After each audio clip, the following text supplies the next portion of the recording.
1681 साल.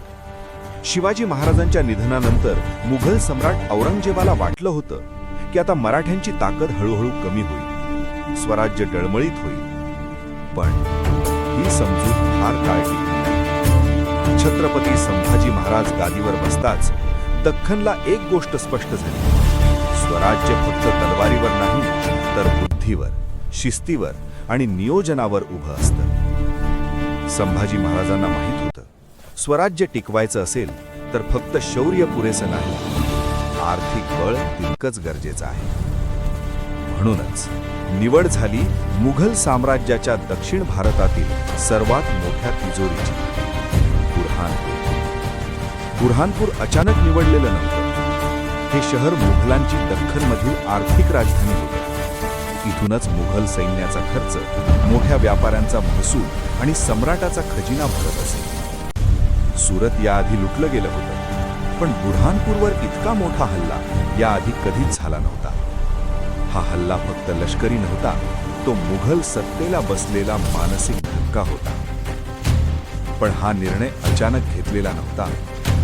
हल्ल्याच्या अनेक महिने आधी मराठ्यांचे हेर बुरहानपूरमध्ये आधीपासूनच वावरत होते.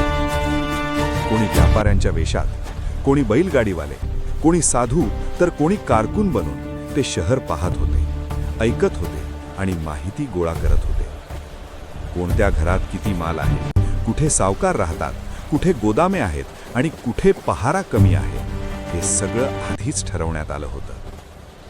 म्हणूनच हल्ला सुरू होण्याआधीच बुरहानपूर मराठ्यांना ओळखीचं शहर झालं होतं. आणि मग संभाजी महाराजांनी एक अत्यंत चतुर डाव टाकला.